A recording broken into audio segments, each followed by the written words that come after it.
This is Partners in Crime with Adam Croft and Robert Daws. Hello, welcome to Partners in Crime, and again, episode 90 this time. We're closing in on the big 100. Yes, 90. 90. Good grief. Yeah. We've got the key of the door. Never had 90 episodes before. No, and we were talking about doing a live one, weren't we, for our first birthday, and we were just sorting out there before we hit record what date we might do it. It won't be next week, but possibly the week after. Yes. It might be even organised fairly last minute, unlike us, of course. You're kidding. Really? But if that is the case, what I would suggest is to make sure you're in the Partners in Crime Facebook group, and make sure you keep an eye on Twitter at PIC-podcast, and we will hopefully try and get details of that, particularly in the Partners in Crime Facebook group. It's live. Tell me, here's a question. What is so special about the live ones? In your mind, but I don't know. Well, are they exactly the same as the? Well, you can't call them the dead ones. Sort of the recorded ones. Well, yeah. I mean, nothing really, for two reasons. One, because we do this as live anyway. If there are mistakes and cock-ups, then we just carry on, and we leave them in. Yeah, and we do it as live anyway. We just talk for about half an hour. Yeah. And secondly, the idea of a live podcast isn't really revolutionary anyway, because that's just radio. It's just a live audio broadcast. The point of a podcast is so, I suppose the only real area is that if someone actually chooses to listen to it live? Yeah. Well, so that's what it is. So listen to us live. Yeah, and you could send in messages and things like that. We'd probably do it through Facebook Live as well. But some of the cases through there, people can leave messages and talk to us, and we can talk back, and it's a bit more interactive, I suppose. Well, I think that's a brilliant thing. So I'm really looking forward to this live broadcast now. Let's hope it is technically possible. I'm sure it is, knowing you. The brains of the entire operation. I've got quite a few crime stories this week, actually, so I might dive into one or two. Well, get started, my son. Well, The Guardian, Alison Flood, not the last we're hearing from her today, held an interview with Joe Nesbø, the author of the Harry Hole detective series. He's the Norwegian writer has now sold more than 33 million books. That's at least two more than you. Yeah. Well worth heading over to The Guardian and checking out that article. But a couple of things I pulled out from it. We've talked about, I think with Adrian and possibly with you before then, about gratuitous violence against women in crime fiction. Yeah. Yes, we've had many conversations about this over our 90 episodes, actually. Yeah. Joe Nesbø said, in response to a question about that, he said, "Violence against women is a problem in society. It is something we should talk about. I would be more worried if there was an absence of violence against women in fiction, because it's a problem in real life. Of course, it's a question of how you do it, but in general, I would be more worried if fiction pretended it wasn't a problem." And some more interesting stuff that came out of this interview, which fans of Harry Hole and Joe Nesbø might be interested in, is he was asked, "Will you ever retire, Harry Hole?" Joe Nesbø said he will not have eternal life. He probably won't die from old age, but then again, who knows? What I can promise you is that when he is gone, he will not be resurrected. So no Rebus-style resurrection or Sherlock Holmes-style resurrection for Harry Hole. Right. And Alison Flood asked him, "You won't pass the Harry Hole franchise on then to someone to write after your death?" And he said, "Definitely not. I'm telling you this right now. If that should happen, if you see somebody trying, you can quote me on this." And for those of you who might want to, Saturday 11th of January 2020 in The Guardian that was, and now recorded for audio posterity. So once he stopped writing them, that will be it. He hasn't done yet. But, he doesn't want anybody else touching them after he dies. Well, on the whole, writing, handing over to someone, I hate the word franchise, but handing over your characters in your books to another writer. There are writers who write with other people. I'm one. Exactly. But is that, again, what do I know? Nothing. Traditionally, I think that someone who takes over the writing of an author's work is someone, like the Sherlock Holmes books, the Agatha Christie with Sophie Hannah, Sebastian Faulks with not crime, of course, but Jeeves and Wooster stories. But they're usually after the writers are long dead, and the publishers want to actually revive sort of interest. Or you've got your Dick Francis, Christie or Woodhouse, but you've got your Dick Francis or your Felix Francis things where it's passed down from father to son, and they work together on them for years and through a transition period. So that there are grey areas, aren't there? Yes, okay. So that's answered my question. It does happen, and quite frequently in Felix's case. But okay, lovely. So is anyone going to take over any of your franchises? I don't think anyone would be daft enough. I mean, to be honest, they can have them while I'm still alive if they want. Well, we're talking about Norwegians and Joan Nesbø. Pajiba.com, very interesting website, had a list of the best and darkest Nordic noir crime thrillers to stream you through the long winter. I'll go through the list of the ones that they thought were best. Acquitted, a Norwegian drama on Amazon Prime. A dude, they say, has to return to the tiny Norwegian town where he fled after he was exonerated for a murder that everyone still suspects him of. Blue Eyes from Sweden, a political chief of staff to the Minister of Justice investigates the mysterious disappearance of her predecessor at the job, which is possibly wrapped up with the growing neo-Nazi movement, as you do. That's on Amazon Prime as well. Norwegian series Borderliner on Netflix. A cop on leave after turning his partner to whatever Norwegian internal affairs is goes home and promptly winds up planting evidence to help his cop brother, and SHIT gets real. The Bridge, which of course we don't really need to go into, everybody knows all about that, so I'm not going to. Case from Iceland on Netflix. An alcoholic lawyer is apparently the only one who can help a police detective go against her boss to investigate a fishy teen ballerina suicide in Reykjavik. Fishy teen ballerina suicide. I beg your pardon? Yes, exactly. Fishy teen ballerina suicide. Can I see that in print, please? I think that's going to be the title of this episode. Somehow. Dead Wind from Finland is on Netflix. Well, that could be another very good title. Dead Wind. Yeah, that's just the description. A Helsinki cop who isn't stoked to be paired with a rookie partner to investigate a murder in the wake of said cop's husband's accidental death. Still no idea what that's about. Fortitude from Norway, which is set in the Arctic Circle, very, very north of Norway, and is very, very odd. Very much enjoy that myself. That is on Amazon Prime. On Hulu, if you have that, Midnight Sun from Sweden, where a French national is found dead above the Arctic Circle in Sweden. Well, of course he is. Modus, which is from Sweden, is on Amazon. A Swedish criminal profiler has to find a killer after her autistic daughter witnesses him commit a murder. Rebecca Martinsson, which you've talked about before. Rebecca Martinsson. Stockholm lawyer returns to her left-behind Arctic Circle hometown because a childhood friend is killed and she must face the pain of her past. God, grief. There's loads here. I mean, it's obviously a place to be an actor now, Scandinavia, and does Iceland come? This is how thick I am. Does Iceland come under the heading of Scandi Noir? Yeah, I think so. It's culturally Scandi, isn't it? Well, it's yes, it is. Well, I mean, that's an explosion of production over there. How many of those projects, I wonder, come from actual books? Well, this is the question, I guess, yeah. Are they adapted? So, I mean, that brings me to my little celebration of the week, really, and I make no apology because there are three mates of mine who've done very well this last couple of weeks, and there's some calls for some celebration. The first is Brenda Blethyn, the wonderful, marvellous Brenda Blethyn. Do I need my name drop alarm, Andy? Yes, you do. Bang, bang. ITV renews Vera for an 11th series. This is, of course, hot off the press from Paul Heerens, who is, as we all know, has his finger very much on the pulse.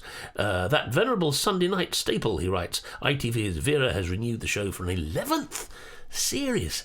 Deadline reports that the announcement was made by star Brenda Blethyn at the TCA press tour.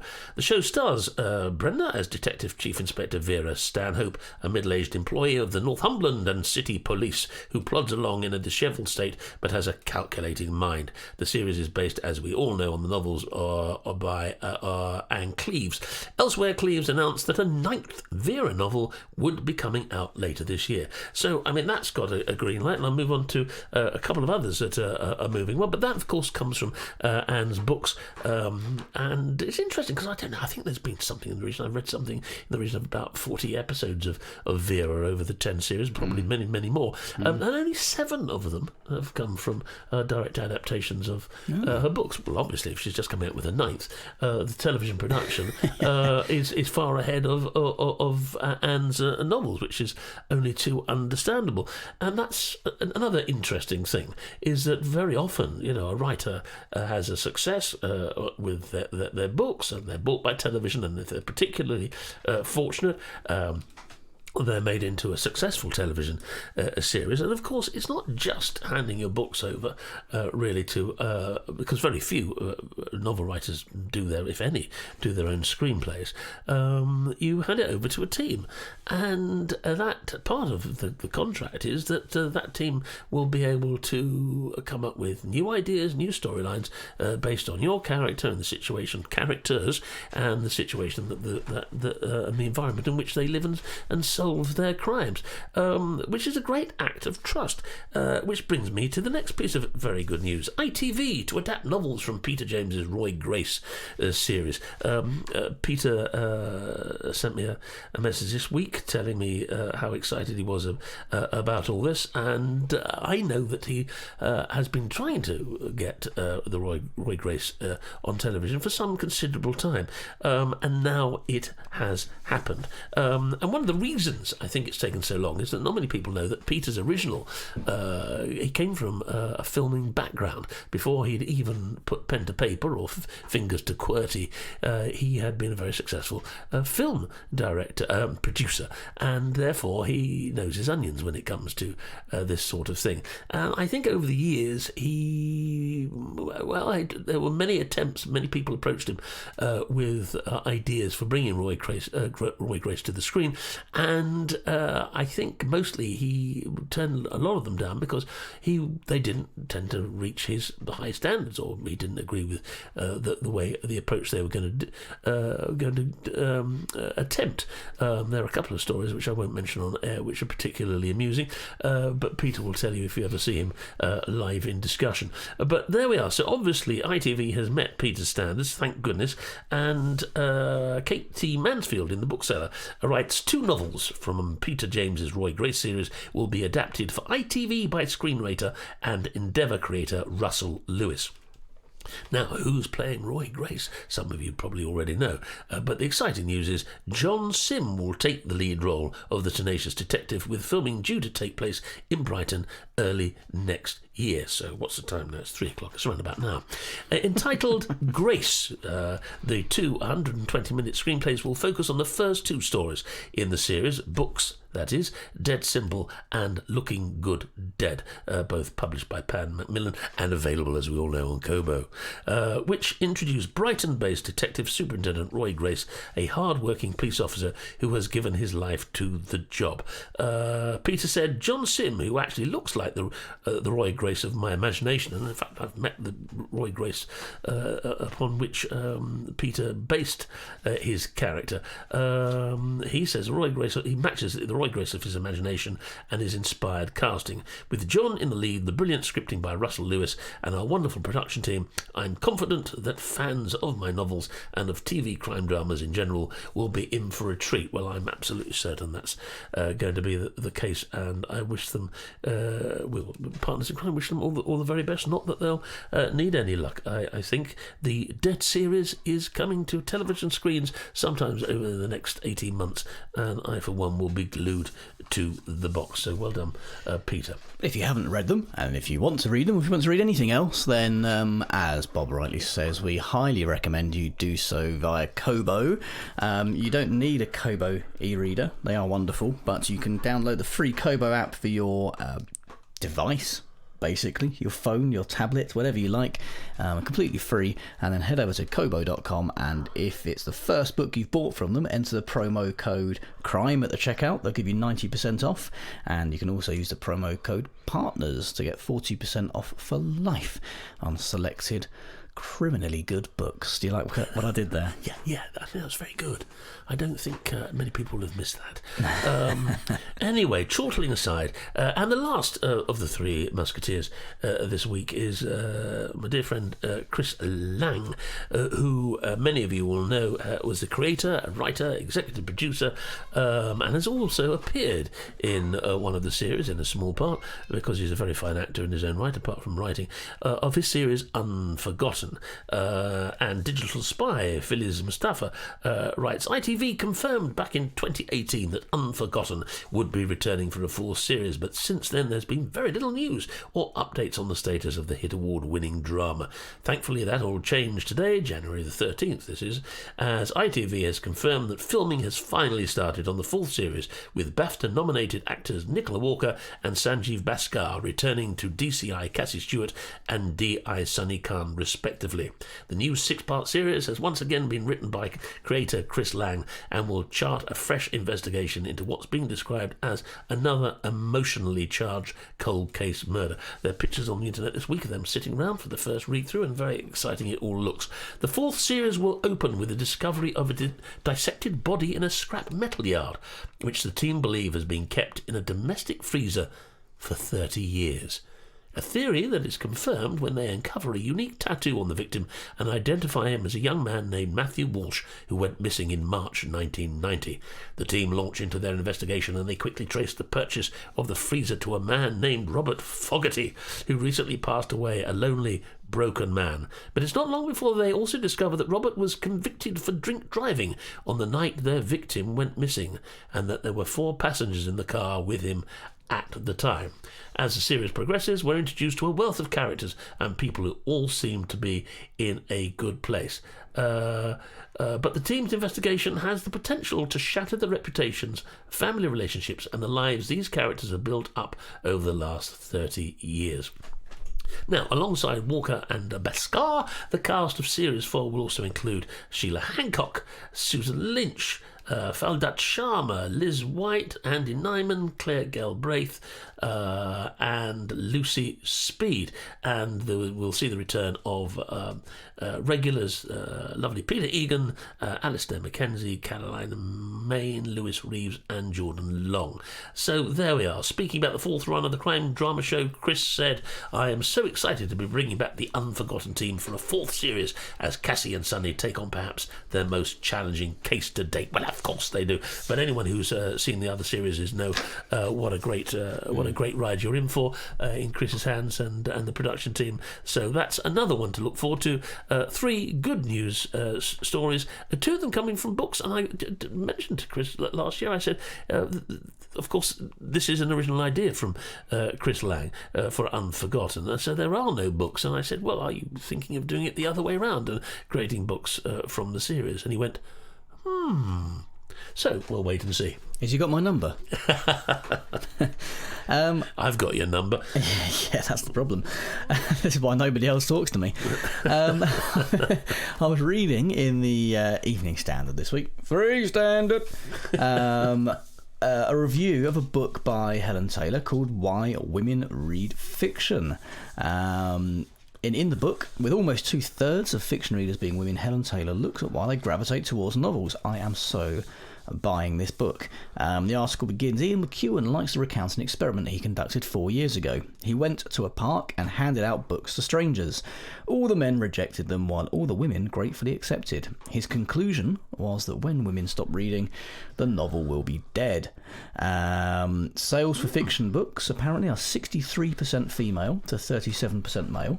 Goodness. Now, I survey my readers each year, and the most recent survey last year, in fact, mine is far more heavily female.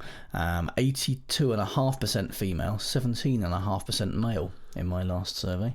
17.5% male? I am literally surrounded by women.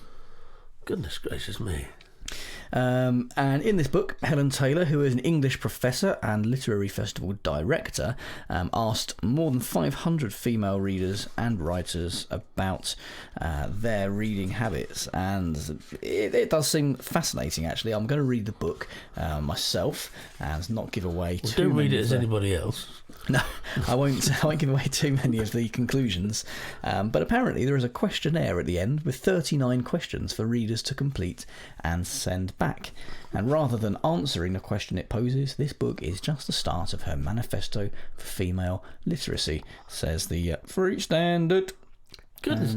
Well, that is fascinating, because again, that's a topic that we've covered to some degree before. The proportion of women readers to men, especially when it comes to crime fiction. But it seems to be pretty much across the board. So, and I think also because, well, I mentioned it when I was coming back from a holiday once, that taking a look at what people were reading around the pools. Women tended to be reading fiction, crime, romance, Ian McEwan's and what have you, and the men seem to be reading fact. Chris Bonington climbs Everest, or Freddie Flintoff does whatever Freddie Flintoff does.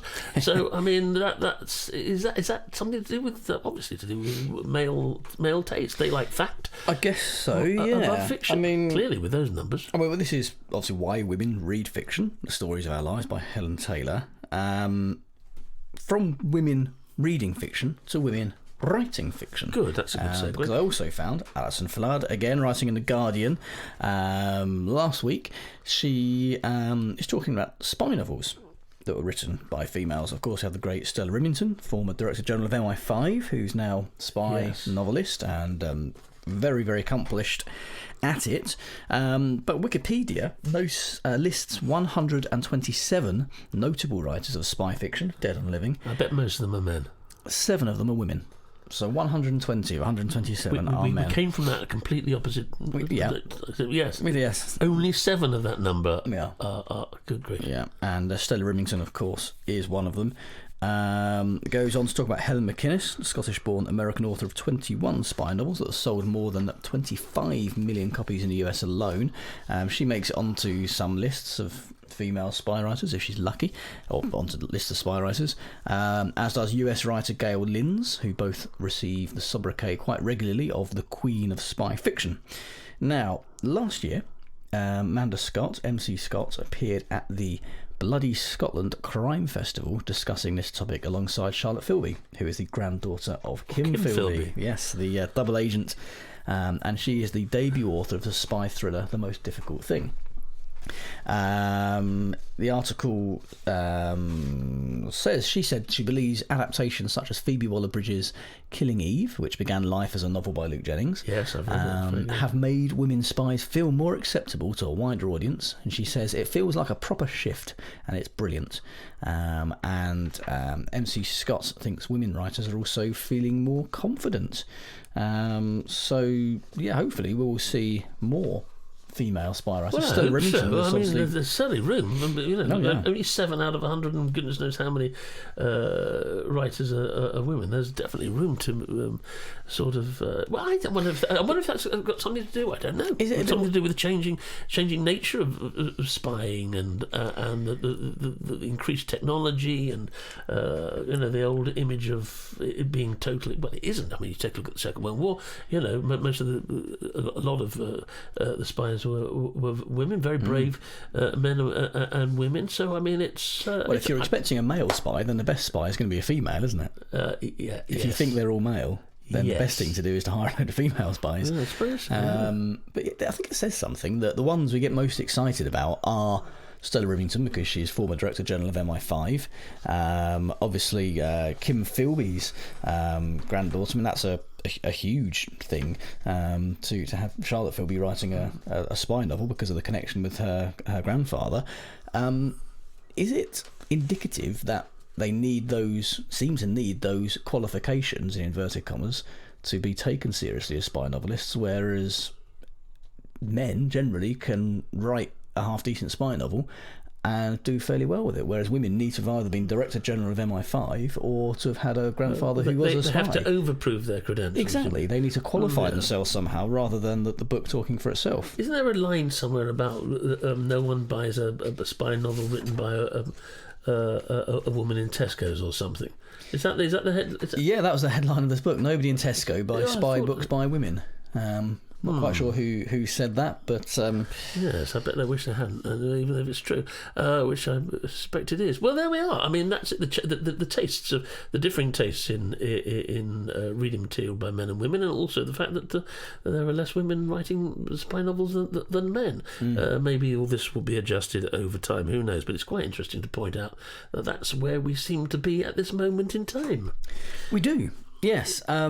Have you got another? Yes, I have. I've got a terrific new novel, which is by Lisa Jewell, called The Family Upstairs. I swear I didn't breathe the whole time I was reading it. Gripping, pacey, brilliant, twisty.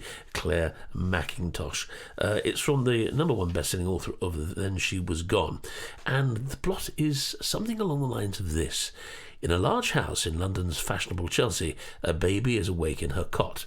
Well fed and cared for, she is happily waiting for someone to pick her up. In the kitchen lie 3 decomposing corpses.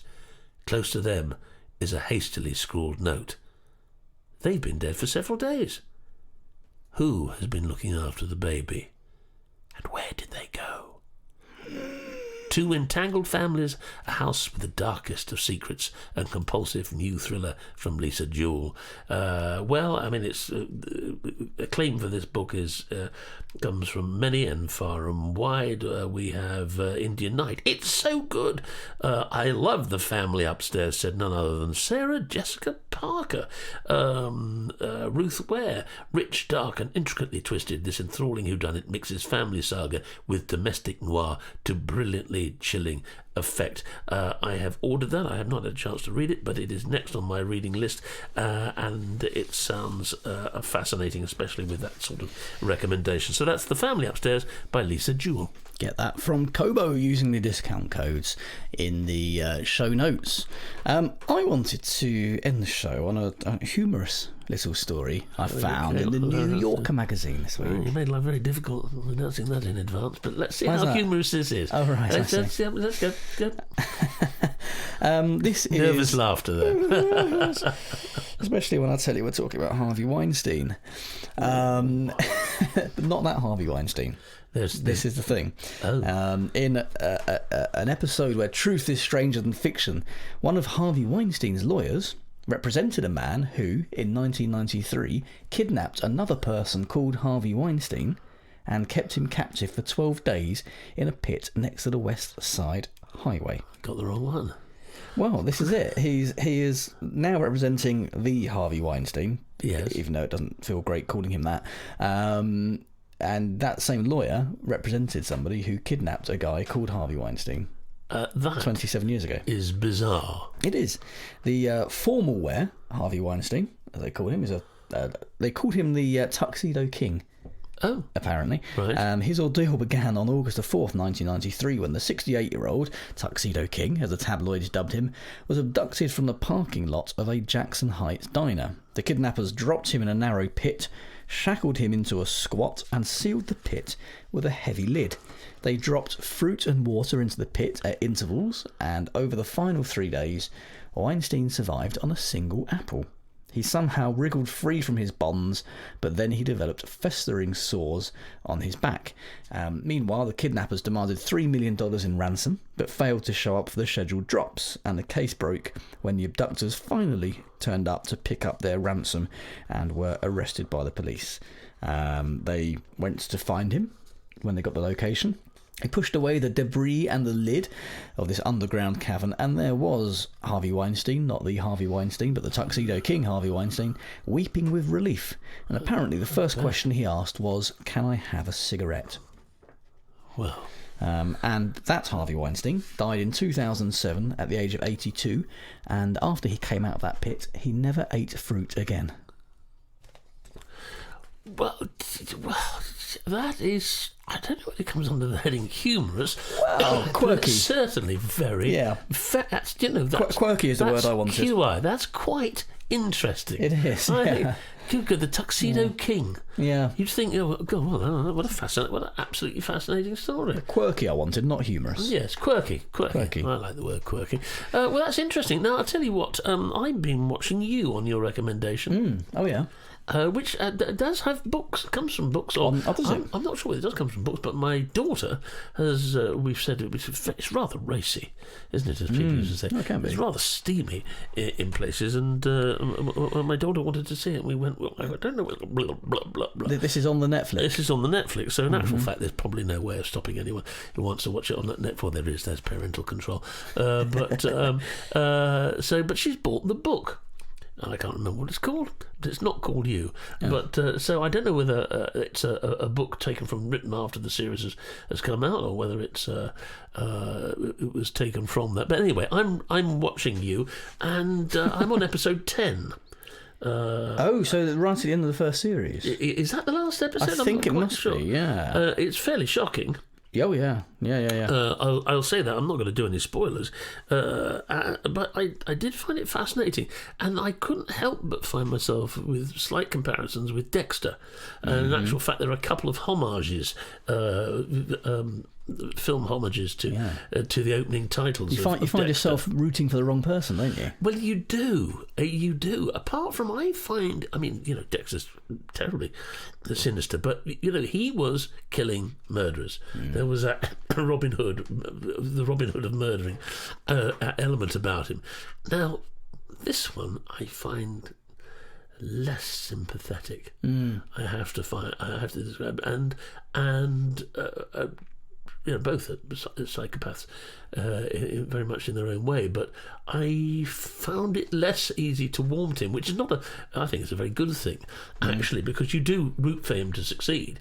But it is up and down, and I think that's one of the successes of the series for me so far. Sometimes you find yourself rooting for him, and you feel very uncomfortable about that, and other times you absolutely despise him. Yeah. And then you realise that this man is absolutely. No, you don't realise, he's absolutely round the bend, but of course he comes across as so incredibly plausible, which is almost the cliche psychopath, isn't it? But it's well worth watching. As I've just been told, I'm at the end of series 1, so it's series 2, which I seem to remember you saying you even preferred. I think it was even better, yeah. And for anyone who's seen You, I'm sure will appreciate the little segue you did into talking about that. I won't go any further into it without spoiling it for anyone who hasn't seen it, but it just clicked how you got there.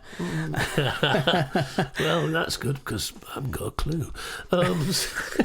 I'll tell you what, we're well over the 30 minutes, and I'm starting to itch. So why are you starting to itch? Well, because we've gone over 30 minutes. I like it to be nice and neat. We're on 32 now. Have you got an allergic reaction to actually podcasts over 30 minutes? No, it's just there's no reason why it should be. It's just it has been. So I like to keep that tradition. Okay, well, listen, I think this looks as if we're going to be ending the thing, so I'll nip out now, leave Adam to say goodbye, and I'll go and find him some ointment. And I'm going to go and explain that segue to you that you didn't even realise you'd done. Partners in Crime was presented by Adam Croft and Robert Daws and produced by Adam Croft. The theme tune was by the Caesareans. The Partners in Crime logo and imagery were designed by Stuart Beisch. Partners in Crime is sponsored by Kobo, your favourite local bookshop, perfected.